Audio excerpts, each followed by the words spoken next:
ke-8 bupati dan gubernur punya tugas wajib untuk mencetak pelaku usaha 3, 5, atau 10 di kabupaten dan provinsi menjadi orang-orang terpandang dan betul-betul ekonomi murni yang bisa mendorong dan mendukung pembangunan berkelanjutan sebagai pelaku usaha, sebagai pengusaha yang sukses di negeri ini. Terima kasih.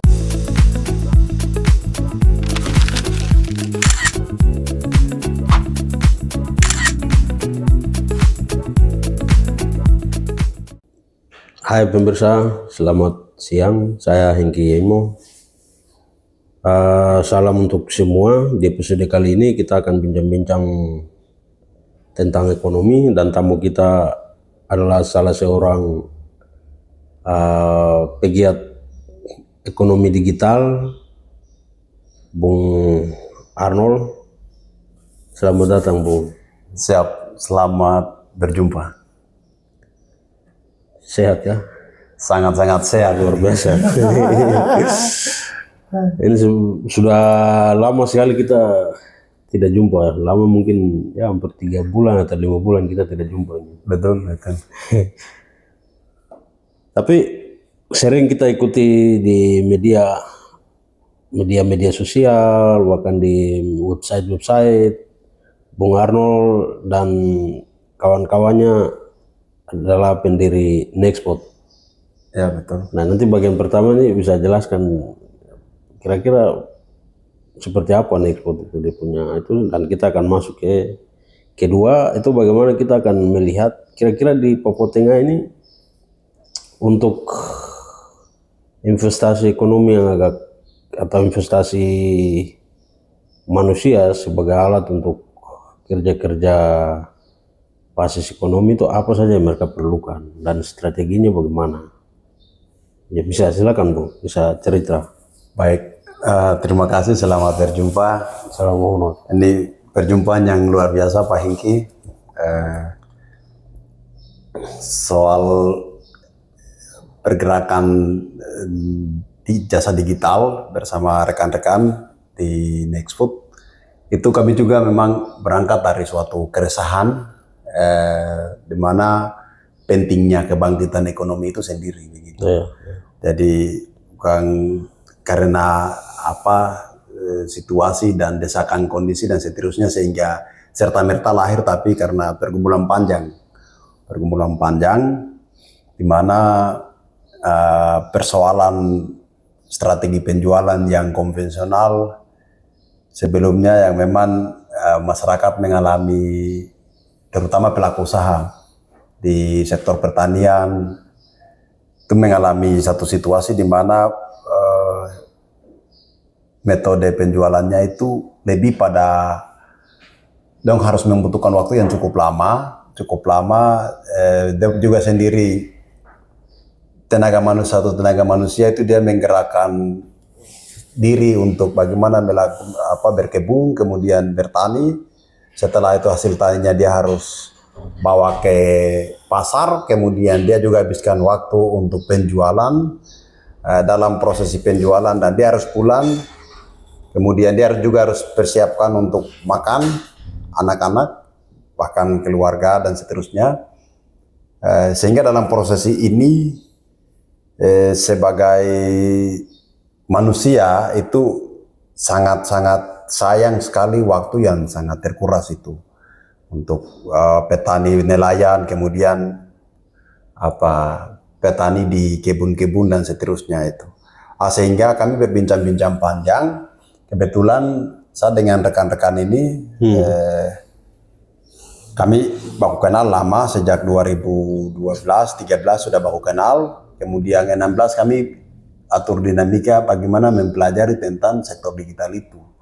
Akhirnya prosesi pembelajarannya kami jalan, saudara Andreas Adi, kemudian saudara Surula Kainage, yang hari ini notabene-nya sebagai founder di tubuh Nextpot. Kemudian kami juga karena rekan-rekan yang ada ini, ada yang baku kenal dari SMP, ada yang dari SMA dan seterusnya, dan hampir semua tenaga kerja yang ada di dalam adalah anak muda. Misi kami dan semangat kami sama, dalam rangka meminimalisir tenaga manusia untuk jasa penjualannya full time, itu minimal dia harus setengah hari karena ada bagian yang diambil, misalnya khusus untuk jasa digital sektor pemasaran. Kami kan ada sekitar berapa fitur ini, fitur Dextani itu yang pengantaran hasil tani dari kebun langsung ke pedagang, dari nelayan untuk hasil laut atau kolam, dari laut langsung ke pembeli dan seterusnya, sehingga waktu untuk menjual itu dikurangi oleh konsep yang kami buat ini. Tapi masih dalam pengembangan itu, itu sektor itu. Kemudian yang kedua itu soal next food untuk jasa pengantaran makan minum. Banyak orang yang kerja tapi karena luang waktunya dia harus makan, sehingga waktunya jeda dan seterusnya. Bagian ini kami ambil peran untuk bagaimana jalankan next food itu. Kemudian masih banyak lagi aplikasi yang kami mau kembangkan, termasuk Nexipar untuk jasa ojek, Next Travel untuk jasa travel dan seterusnya. Yang hari ini tersedia sekitar 5 dan masih sekitar 12 lebih yang kami ada mau kembangkan lagi. Cuma posisi Next Food untuk saat ini sedang maintenance. Sedang dalam perbaikan sehingga kru masih standby. Siap. Luar biasa ini gebrakan atas refleksi, kemudian mau memperpendek jangkauan konsumen untuk bisa mempermudah mendapatkan jangkauan penjualan barang dan lain sebagainya. Tapi Bung, menarik. Nanti ini karena Next Food masih dalam perbaikan ya. Jadi kita diskusi terkait bagaimana kira-kira kendala yang dihadapi oleh petani-petani Papua saat ini dalam konteks bagaimana orang Papua bisa mendapatkan peralatan kerja, kemudian melakukan aktivitas tanam menanam dengan jangka yang jangka waktu yang agak panjang seperti begitu. Baik, terima kasih. Ini pertanyaan menarik sekali. Kayak macam mencungkil keresahan yang sudah lama ada di dalam, tapi luar biasa. Saya harus mengaku semacam pengakuan dosa di sini. Baik Pak Hengki, untuk ini saya selain sebagai pengembang digital, saya juga sebagai pemerhati untuk kebangkitan ekonomi sendiri, sehingga tidak mengalami kesenjangan sosial, tidak mengalami ketimpangan yang tidak diinginkan hanya karena persoalan ekonomi di kalangan masyarakat terutama, dan lebih kepada yang betul-betul membutuhkan alat produksi, peralatan kerja dan seterusnya. Dalam konteks ini, melihat dengan kondisi akhir-akhir ini soal MBG MBG yang mana menjadi PSN Program Strategis Nasional, kemudian hari ini di Papua makanan gratisnya itu ditolak di mana-mana oleh siswa-siswi sendiri. Kemudian program strategis nasional, apapun ceritanya, situasi juga sedang memaksakan untuk beberapa provinsi sedang jalan. Kami di Papua dan beberapa wilayah juga melakukan aksi dan seterusnya, faktor efisiensi anggaran. Kemudian kami di sini soal makanan bergizi ini juga menjadi kendala, dan siswa sendiri yang tolak. Hal-hal seperti begini itu suatu bentuk keprihatinan, karena dalam itu juga ada juga soal kondisi-kondisi ekonomi di Papua, begitu. Dalam hal ini masyarakat. Soal alat, dalam hal ini kami pemerhati dan juga pelaku ekonomi melihat itu soal alat-alat kerja, peralatan kerja ini Pak Hengki, kami justru lebih setuju untuk program strategis nasional ini jika digiring ke semacam penyediaan alat produksi semacam penyediaan teknologi pertanian, tapi itu juga diserahkan kepada kelompok-kelompok tani yang ada di tanah Papua, terutama di Papua Tengah. Itu sehingga pelaku usahanya itu, dan pelaku usahanya harus dididik dengan melalui minimal sebagai tempat didikan itu perlu ada balai latihan kerja, balai latihan kerja.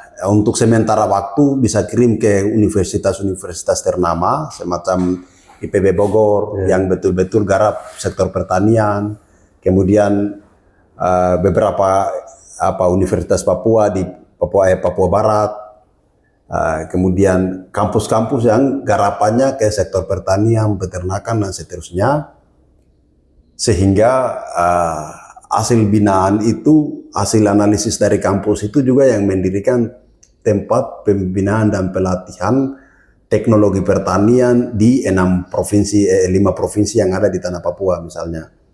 Setelah itu alat produksi itu dibekali dengan peralatan teknologi pertanian itu. Teknologi pertanian misalnya mesin cangkul, kemudian dibekali dengan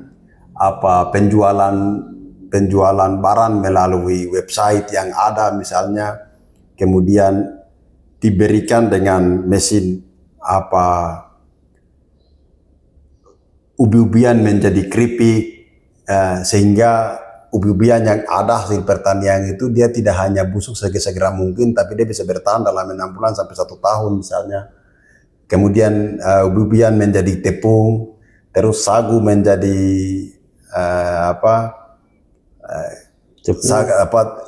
sagu menjadi tepung sagu dan seterusnya.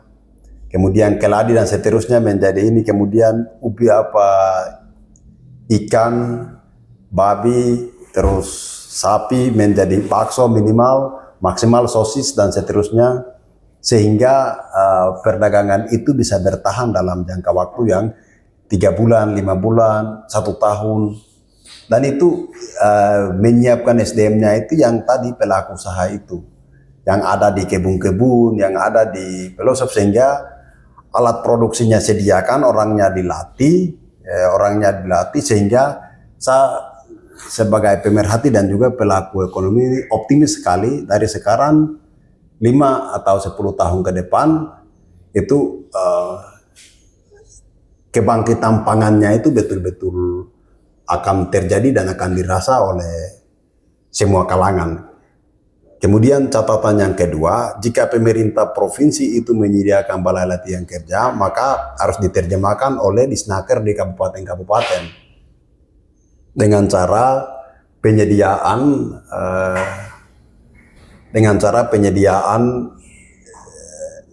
unit pelaksana tugas daerah dari Disnaker kabupaten. Unit UPTD kabupatennya itu juga yang menerjemahkan hasil-hasil pendidikan yang sudah dilatih, itu fasilitasnya bisa diterasakan oleh kabupaten masing-masing untuk serapan minimal tahun pertama 10 orang, dan itu diterima oleh satu kelompok petani. Maka 6 titik atau 10 titik yang sudah ada itu menjadi garapan sektor pertanian. Hilirisasi dari progres ini juga yang akan mendukung MBG tadi, makan bergizi itu. Posisi makan bergizi, ketika masyarakat sediakan pangan itu, maka pemerintah berdayakan teknologi pertanian, balai latihan kerja, UPTD menyediakan alat pertanian, maka target terakhir pemasarannya itu juga yang masyarakat serahkan kepada pihak sekolah, tidak kepada pihak yang lain, pihak sekolah, sehingga sekolah yang memastikan siswa, sekolah juga yang menyediakan makanan, sehingga tidak ada pihak lain yang intervensi. Kami yang lain kan tidak tahu, termasuk saya sebagai pelaku usaha, saya tidak tahu perkembangan anak-anak di sekolah mana. Begitu. Nah, yang tahu mereka adalah sekolah-sekolah tersebut, begitu. Kemudian yang punya lahan pertanian hari ini adalah pelaku petani yang ada di kebun-kebun hari ini. sehingga hilirisasi program itu betul-betul mengakar di rakyat. Konsumennya adalah pihak sekolah dan keuangan yang disediakan dari pemerintah pusat, provinsi untuk mendukung MPG itu belanja di masyarakat. Di situ kebangkitan siklus perputaran ekonominya terjadi, gizi makanan bergizi untuk anak-anaknya itu betul-betul bangkit, dan garapan yang lebih besar sektor itu selain masyarakat itu bisa juga dorong dalam badan usaha milik daerah, BUMD. Kemudian dalam itu menyediakan misalnya supaya tidak datangkan susu dari luar, daging ayam dari luar, itu menyediakan itu produksi ayam petelur, produksi ayam pedaging, mesin-mesinnya itu sediakan di sini. Itu mesin-mesinnya sediakan, kemudian sapi perahnya itu macam kami di Dogya itu salah satu tempatnya itu di Lembah Kamu itu kan ada lembah besar itu.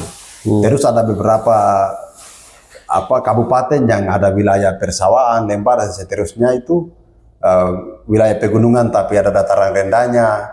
Itu bisa dimanfaatkan untuk pemeliharaan sapi perah itu. Sapi perah 200 atau 300-an ekor disediakan oleh pemerintah misalnya, lalu itu dipelihara dalam skala yang besar, kemudian sapinya itu dagingnya konsumsi keluarga, susunya untuk anak-anak di sekolah dan keluarga, susu sehat, kemudian tulangnya itu dibikin tepung sehingga asupan makanan untuk lansia dan bayi, sehingga gizinya itu betul-betul dijamin. Kalau konsep prakteknya seperti itu, maka saya rasa ini betul-betul dengan hati ini begitu. Petani-petani atau peternak semua diberdayakan. Semua diberdayakan. Jadi ada pendapatan yang didapatkan oleh peternak, petani, ada makanan bergizi yang makan untuk anak-anak yang diolah oleh sekolah setempat, sehingga pihak sekolah yang kondisikan itu. Kalau intervensi dari kami sebagai pelaku pemerhati ekonomi mau masuk sampai di sekolah, kami bisa jenuh juga di lain sisi. Ada kesibukan lain, tidak datang, jam makannya lewat, tapi kan 24 jam ada di sekolah kan guru. Kenapa tidak serahkan ke guru begitu? Tapi sebelum program itu ini 1-2 tahun pertama itu garap dulu, hidupkan balai latihan kerja tadi, kemudian teknologi pertaniannya itu dibekali. Setelah itu PTD di kabupaten itu menyediakan alat-alat produksinya melalui belanja. Kemudian tahun berikutnya lalu program dijalankan. Begitu. Tahun berikutnya penyediaan lahan pertanian, peternakan, perikanan. Tahun ketiganya PSN program strategis nasionalnya betul-betul dijalankan. Itu akan berkelanjutan, bertahan lama, dan anak-anaknya cerdas, perputaran ekonomi terjadi, dan betul-betul booming program ini di seantero Nusantara, tetapi juga di tanah Papua. Baik, pemirsa, ini menarik sekali gambaran dari Bung Arnold. Nah, yang terjadi saat ini, seperti tadi penjelasan Bung Arnold itu, ini kan begitu Presiden Prabowo dan wakilnya Gibran dilantik, mereka langsung terapkan makan siang gratis. Otomatis kan barang-barang atau bahan-bahan makanan itu kan diimpor dari luar ini. Betul. Tidak seperti proses yang tadi sampaikan oleh Bung Arnold. Dan kalau begitu kan dari sisi kebijakan kita lihat bahwa ini kebijakannya sangat sentralistik dari Jakarta langsung perintahkan ke daerah-daerah untuk ikut kemauan dari presiden dan wakil presiden. Nah, jadi mengapa bisa seperti begitu? Kenapa tidak harus dikembalikan ke misalnya sekolah atau tadi? Itu kira-kira apa yang menjadi masalah, dan kira-kira potensi ekonomi di wilayah-wilayah yang tadi subur, misalnya Dogiyai atau Puncak, dengan dia punya sayur-sayurannya. Nah, ini potensi-potensi ini akan seperti apa ini kalau kebijakannya begini? Nah, bagian ini yang kami pemerhati itu kami bingung, dan itu juga yang menjadi kritik sosialnya kami dari pemerhati ekonomi begitu. Kalau kebijakannya strategis nasional, kemudian programnya dipaksakan turun ke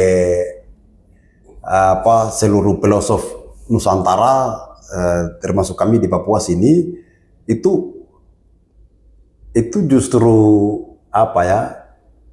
apakah bisa diduga apakah memang mau mempergemuk dinamika investasi nasional dan ditangani oleh beberapa perusahaan untuk pemasukan makanan ke seantero negeri ini, atau memang betul-betul mau menggenjot untuk menghidupkan pangan di Republik ini begitu.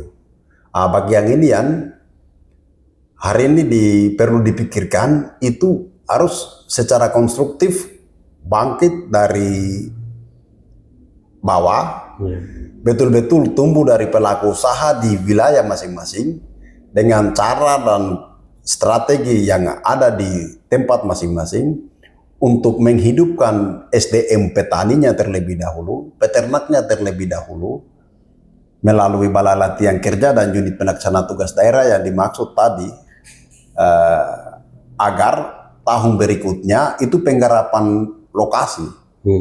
Makanan bergizi yang mau dikasih itu jenis makanannya apa dan penyediaan bibitnya bagaimana. Sehingga prosesi penyediaan bibit dan pemeliharaannya itu terjadi, sehingga tahun ketiga lalu MBG bisa jalan analisis perhitungan kami di Pemerhati itu. Jadi kalau memaksakan untuk MBG turun, apalagi melibatkan pihak-pihak yang bukan lagi guru, bukan lagi pelaku usaha, bukan lagi petani, berarti itu sesuatu yang sangat tidak etis menurut kami untuk penggarapan ekonomi di sektor ini, karena secara tidak langsung pengambil alihan sumber pendapatan ekonomi menengah ke bawah. Yaitu masyarakat, petani, kemudian nelayan, peternak dan seterusnya. Karena hilir dari kebun, kemudian dari kandang, dari laut dan kolam, itu kan nanti belanja keluarga. Anak-anak punya porsi yang akan makan dan pulang sudah pasti kenyang. Itu mempengaruhi sumber pendapatan untuk petani dan nelayan tadi. Begitu. Dan kami melihat situasi ini seakan-akan kita mau menumbuhkan ekonomi kerakyatan dan memberikan makanan bergizi ke anak-anak, tapi justru situasi ini juga yang membunuh pembunuhan karakter semangat kerja untuk petani, menghilangkan sumber pendapatan di sektor petani dan nelayan, dan belum tentu bergizi juga kalau kita tidak tahu berapa lama kirim apa dan seterusnya, sehingga wilayah-wilayah pelosok termasuk kami di Papua ini justru bergizinya itu dalam tanda kutip, tanda tanya begitu. Kemudian yang kedua, kalau memang harus memaksakan dari sana, berarti bukan mendorong untuk menumbuhkan SDM atau membangkitkan ekonomi, tapi justru memperluas investasi di seluruh Nusantara termasuk di Papua. Itu analisis kami. Dan yang untung juga kan hanya orang-orang tertentu. Berarti untuk apa MBG dijalankan begitu kan? Iya, kalau analisis kebijakannya kan begitu. Kalau kemudian misalnya kebijakan yang diambil oleh pemerintah kemudian melibatkan pihak-pihak yang tadi disebutkan, itu masih masuk akal. Karena mereka masyarakat juga bisa mendapatkan dari proyek atau dari program yang dicanangkan oleh pemerintah. Kalau kemudian masyarakat tidak mendapatkan atau merasakan program dari pemerintah, kebijakan untuk siapa begini? Betul. Itu Pak Hengki. Ini kami dari Pemerhati kami melihat akhir-akhir ini kan sudah ada kebijakan baru yang mana efisiensi anggaran. Efisiensi anggaran itu juga yang menjadi catatan khusus untuk BEM secara nasional, dan di Jakarta sudah terjadi dinamika people power. Tidak hanya di Jakarta, berbagai pulau itu juga lakukan hal yang sama begitu. Di Papua justru ditanggapi oleh pelajar sendiri begitu situasi ini. Ini menarik juga ini. Iya. dalam situasi yang seperti begini itu kerugian tidak hanya terjadi pada segelintir atau sekelompok orang pelajar yang hari ini sedang ini, tapi ini isu nasional begitu. Isu nasional yang wajib kami sebagai pemerhati ekonomi wajib menanggapi isu itu dan mengarahkan sesuai kebutuhan. Kalau di Jawa misalnya, karena petaninya itu sudah ada, misalnya alat teknologi pertaniannya sudah disediakan, ya silakan jalankan langsung ke kebijakan intinya begitu. Kalau di wilayah 3T seperti kami di Papua itu sangat-sangat diperlukan untuk 3 tahap itu. Tahap pertama untuk pembinaan dan pelatihan SDM pada teknologi pertanian, penyediaan mesin industri. Setelah itu tahap kedua untuk penggarapan lokasi wilayah pertanian itu dan alatnya diberikan oleh UPTD di kabupaten. Kemudian tahap ketiga, tahun ketiga lalu bisa melakukan untuk MBG dijalankan karena pangannya sudah disediakan kabupaten masing-masing misalnya. Apakah ini kebijakan politik atau kebijakan benar-benar untuk Nah, bagian agak bagaimana saya lihat agak kacau sedikit. Bagi yang ini Pak Hengki, kami di Pemerhati melihat situasi yang ini itu berapa waktu lalu waktu kampanye Pak Prabowo dan Gibran itu kan sempat salah satu isu yang didorongkan hilirisasi gitu. Hilirisasi, salah satu hilirisasi dari sektor pertanian dan peternakan adalah ini. Bagaimana membangkitkan ekonomi ini dengan ketimpangan-ketimpangan sosial yang ada ini, minimal bangkitkan ekonomi. Kemudian yang kedua menghidupkan teknologi pertanian yang tadi dimaksud untuk bagaimana mendorong ekonomi yang tadi sudah disediakan di hilir untuk mempermudah perdagangan itu. Menyediakan website, jasa digital misalnya seperti kami di Nextfood yang sudah sediakan ini.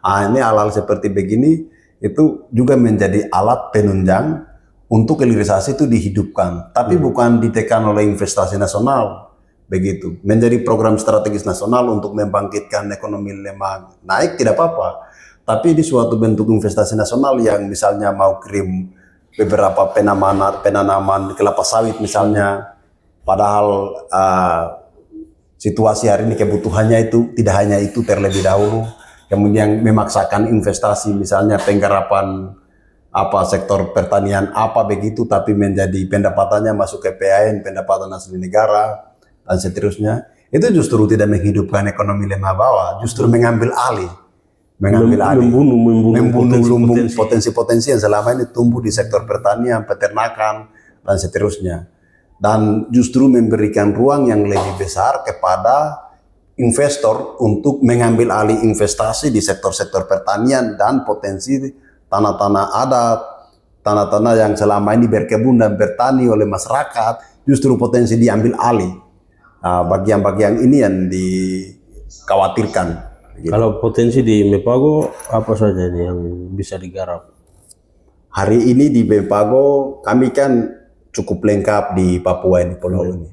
Satu pulau ini yang salah satu provinsi yang cukup lengkap itu kami di Papua Tengah. Kami punya laut, kami punya gunung, kemudian lembah, danau, sehingga soal makanan gratis itu justru bisa disiasati dalam sektor yang ada, tinggal berdayakan saja begitu.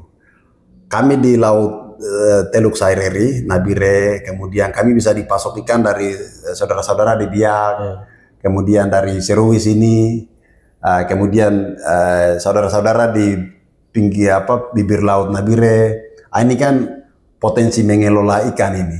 Berarti ikan laut sudah kami tidak susah lagi, apalagi ini ikan-ikan segar yang luar biasa yang langsung ambil dari laut begitu. Kemudian sektor yang kedua itu Nabire bagian timur dan barat itu lumbung sagu. Jadi ikan dari laut itu, kemudian lumbung sagu yang ada di Nabire Timur, Nabire Utara, Nabire Barat itu juga menjadi item menu kedua setelah ikan. Kemudian ketiga, masyarakat juga lengkap sekali dengan menanam keladi, kemudian sayur mayur. Ini menu ketiga sudah ada ini, kayak gitu. Menu ketiga sudah ada. Kemudian yang keempat, sayur segar dari atas itu 265 kilo dari Paniai sampai Nabire ini kan sudah ada jalan darat. Kemudian kami juga sudah akses pesawat ke Intan Jaya, Puncak Jaya. Ini kan potensi kirim, mengirim barang. Barang ini hasil bumi. Ya. Sehingga di atas itu identik sekali masyarakat dengan babi, kemudian sayur mayur yang segar, 3 danau di Deyai dan Paniai ini juga lumbung penyediaan ikan danau, udang dan seterusnya. Kemudian di Puncak Jaya dan Intan Jaya juga lumbung buah-buahan, sayur mayur dan keladi, sehingga bidang gizi yang sedang tangani di Papua Tengah punya tugas untuk pendataan terlebih dahulu. Sektor pendataannya ini yang perlu ada keterlibatan stakeholder, lembaga atau koperasi atau yayasan yang ada di tempat berikan peran pada dia untuk mengambil data, sehingga lembaga, yayasan dan sektor-sektor penggerak ekonomi yang ada di tiap 8 kabupaten itu harus ada hubungan komunikasi langsung dengan gizi ini begitu. Dalam rangka penggarapan program ini, uangnya betul-betul mendarat ke pelaku usaha di bawah, menjadi jembatan adalah yayasan. Kemudian mendata jenis sayur atau bubian apa atau daging apa yang konsumsi adalah itemnya disediakan oleh bidang gizi yang ada di Papua Tengah misalnya, atau ada di kabupaten-kabupaten, sehingga anggaran MBG yang sudah disediakan itu garapannya masuk ke rakyat, yaitu kantung-kantung petani dan nelayan tadi, sehingga lalu bahan makanannya itu pasok naik tapi tidak ke provinsi, langsung masuk ke sekolah setempat. Begitu misalnya di distrik berapa petani yang harus libatkan, berapa peternak yang harus libatkan data, lalu bagi volume. Ya distrik ini dari petani ini sediakan 10 ikat sayur tiap hari ke sekolah. Dari nelayan ini sediakan 2 kilo ikan. Dari peternak sediakan 1 ekor babi tiap minggu misalnya. Itu pasoknya ke sekolah. Kalau kita harus kirim dari Puncak Jaya ke Nabire misalnya, ke ibu kota Papua Tengah, dari Intan Jaya ke sini atau Paniai ke sini, Deyai ke sini dan seterusnya, itu justru gizi makanannya yang rugi begitu. Karena ada jangka waktu untuk dia harus bawa turun, naik dan seterusnya. Biarkan dari kebun antar langsung ke sekolah, tapi pihak-pihak yang bekerja sama itu juga yang maksimalkan untuk memperlancar misalnya pembayaran anggaran, kemudian kepada pengupahan kepada yang masak di pihak sekolah dan seterusnya. Siklus ini harus dikaji, tidak hanya dikaji tapi harus dibagi peran kepada semua stakeholder itu. Ini penjelasannya menarik sekali karena potensi gizi itu ada di sini, tetapi bukan yang diimpor dari luar. Karena itu justru dia akan mempengaruhi ketika anak-anak itu mulai makan. Betul. Dia akan berpengaruh ke gizi sana. Nah, Bung, dari potensi yang ada kemudian bagaimana bisa dimaksimalkan? Nah, kira-kira kebijakan apa yang pas menurut Bung dalam konteks ekonomi untuk di Papua Tengah? Dan kira-kira gubernur baru ini bisa mengeksekusi kira-kira program apa saja yang penting untuk dilakukan untuk memenuhi kebutuhan ekonomi yang masyarakat yang bergizi tinggi. Untuk ini yang pertama, hari ini minimal mendorong perda sebagai perlindungan hukum kepada pelaku usaha yang ada, pemilik misalnya di Nabire, pemilik Nabire Timur, Nabire Barat, pemilik laut di bawah, kemudian di pemilik 3 danau di atas, terus lembah gunung yang potensi menumbuhkan lumbung ekonomi itu sendiri. Itu yang pertama. Kemudian yang kedua itu penyediaan akses subsidi pesawat bagi yang menjangkau dengan pesawat khusus untuk pengiriman hasil bumi dari kabupaten satu ke kabupaten satu. Sehingga akses subsidi pesawatnya sangat diperlukan. Kemudian untuk yang jalan darat akses subsidi kapal angkutan daratnya itu diperlukan. Kemudian jangan lupa juga nelayan ini. Ya. Nelayan ini kan hari ini saudara-saudara yang ada di pesisir sini itu mereka perlukan magang, begitu. Hari ini kita mau jual ikan dengan murah, itu hari ini kita perlu, hitungan kami di Pemerhati itu perlu 10 sampai 15 magang yang harus diolah oleh anak setempat. Itu kita akan jual beli ikan itu kayak macam enceran rokok yang pakai 2.000-3.000 bisa beli. Karena analisis kami itu Teluk Saireri ini ikan paling segar, ikan yang paling nyaman dan sangat mudah ditangkap itu ada di sini. Dan kami adalah tempat pemilik ikan paling terbanyak itu. Sehingga yang diperlukan itu magang yang harus disediakan oleh pemerintah dan difasilitasi. Saya terakhir tanya harga, satu bagan itu 1.250.000.000 sampai 1.500.000.000. Di sini peran gubernur untuk membijaki untuk menghidupkan pangan lokal wilayah pesisir minimal ikan, sekaligus menjadi pusat pendapatan saudara-saudara kami yang ada di pesisir. Ya, kemudian yang kedua itu perlu ada perawatan dan pemeliharaan serta pemberdayaan petani sagu. Ini kebijakan yang harus didorong, dipasok secara kontinu sebagai pangan lokal dan pusat hidup teman-teman di pesisir itu. Kemudian kebijakan berikut adalah penyediaan pasar strategis yang skala besar di pusat provinsi 1, kemudian 8 kabupaten itu wajib dihidupkan pasar dan harus ada intervensi pemerintah provinsi untuk membangunkan fasilitas dengan skala yang besar. Semacam grosir bagi penampung.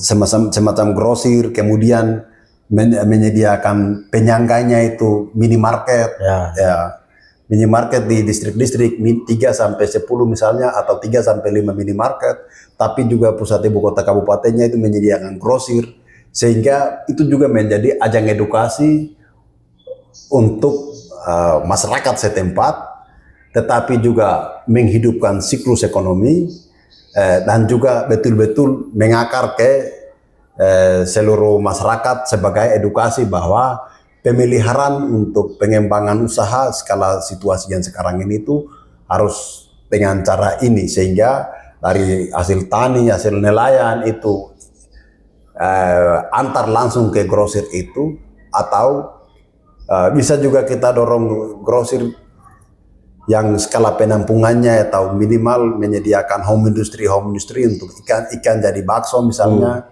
Pelatihan itu. Ikan jadi bakso, daging dari bakso, daging membuat dalam bentuk sosis dan seterusnya, sehingga memelihara tapi ada yang membeli begitu.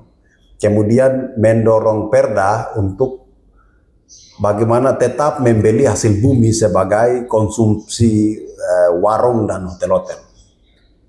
Termasuk perusahaan-perusahaan yang beroperasi di lingkungan PT Freeport misalnya, PT Nabire Baru Kelapa Sawit yang ada, kemudian PT-PT konstruksi yang skala besar yang hari ini ada, itu pemasukan sayur mayur harus dari situ, harus dari petani dan nelayan. Untuk menuju ke sana, saya kembali lagi tadi poin pembicaraan awal. Di pemerintah provinsi harus menyediakan latihan kerja yang skala besar, mendidik dan menyiapkan SDM untuk selain memberikan alat kerja, mereka juga dibekali dengan teknologi pertanian, kemudian misalnya alat cangkul, terus alat-alat pemanen dan seterusnya. Ya. Hal-hal ini juga menjadi alat untuk bisa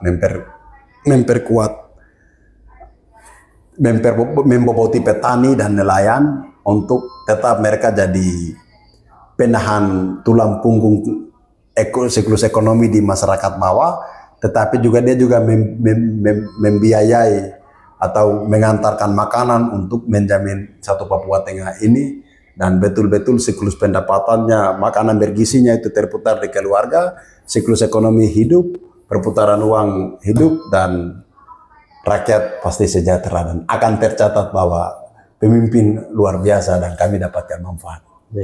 Ya. Luar biasa. Ini dari makanan bergizi yang skupnya hanya di sekolah. Ya. Tetapi kemudian dari diskusi kami ini kami melebar lagi ke bagaimana gizi itu kemudian bisa didapatkan dalam keluarga, Ya. kemudian dalam masyarakat yang lebih luas lagi. Tapi tidak tentunya dilibatkan dari tadi pihak Badan Gizi Nasional yang ada di daerah, kemudian pihak BP POM untuk melihat kadar makanan dan lain-lain. Betul. Nah ini kerja untuk ini sebenarnya kerja bersama dan kerja untuk saling menguntungkan dan bagaimana mengurangi stunting tuh. Ya, betul. Iya toh. Betul. Nah ada harapan yang mau disampaikan lagi untuk. Baik Pak Hengki, terima kasih. Ini harapan ini yang menjadi kerinduan tetapi juga kebutuhan bersama. Harapannya untuk saat ini pemerintah provinsi dan pemerintah kabupaten, yaitu gubernur terpilih, bupati-bupati terpilih, karena kita pasca pemilihan dan hari ini berapa waktu lalu sudah pelantikan. Cuma sementara Kabupaten Mimika, Puncak Jaya yang masih proses. Tapi artinya pemerintahan di 8 kabupaten mulai dari gubernur sampai bupati itu lahir di 2025 ini pelantikannya. Ini kami sangat mengharapkan dari pemerhati dan juga pelaku ekonomi. Yang pertama itu kita garis bawahi bahwa kita ini daerah otsus, begitu. Masih ada kewenangan terbesar untuk proteksi afirmatif dan keberpihakan itu menjadi catatan paling penting. Kemudian yang kedua, kita juga jeli membijaki pemimpin ke-8 bupati dan gubernur itu perlu jeli untuk menerjemahkan program strategis nasional PSN itu dalam kebutuhan dan kondisi real yang ada di 8 kabupaten serta Provinsi Papua Tengah itu. Sehingga kita tetap mengiyakan, tapi tahapan-tahapannya. Pemerintah provinsi menginisiasi untuk menyediakan balai latihan kerja. Kemudian kabupaten-kabupaten, bupati-bupati punya tugas untuk menerjemahkan, melakukan unit pelaksana tugas daerah untuk penggarapan sektor-sektor tersebut. Sehingga masyarakat di bawah itu juga memberikan kelonggaran waktu untuk menyediakan pangan yang diminta oleh bidang gizi yang ada di kabupaten maupun provinsi. Pemenuhannya kira-kira berapa lama, kemudian kebijakan anggarannya itu harus dimaksimalkan agar tidak hanya sekedar bahan bicara bahwa pelaku usaha OAP tidak bisa ini itu dan seterusnya tanpa perencanaan yang matang, tanpa kebijakan yang mumpuni, itu justru menjadi bahan lelucon, tetapi itu dibijaki secara maksimal oleh gubernur dan bupati atas tahapan-tahapan sampai pada petani mereka memelihara dan peternak memelihara sayur ternak yang nantinya akan antar ke pihak sekolah. Maka 2 tahun ini maksimalkan BLK dan pemberian alat kerja. Tahun kedua adalah tahun di mana mereka menanam dan memelihara. Tahun ketiga maksimalkan hasil bumi yang ada, hasil peternakan yang ada menjadi konsumen di sekolah-sekolah sebagai hilir dari perputaran ekonomi itu, perputaran hasil pertanian dan seterusnya, yang mana akan beredar uang juga yang diprogramkan oleh pemerintah pusat. Ini menjadi kebijakan yang paling penting. Kemudian yang kedua, semasa kepemimpinan itu jika tidak melahirkan pemimpin-pemimpin di sektor ekonomi, juga menjadi catatan kegagalan atas pembangunan untuk mendorong dan menjadi tulang punggung pembangunan sektor swasta.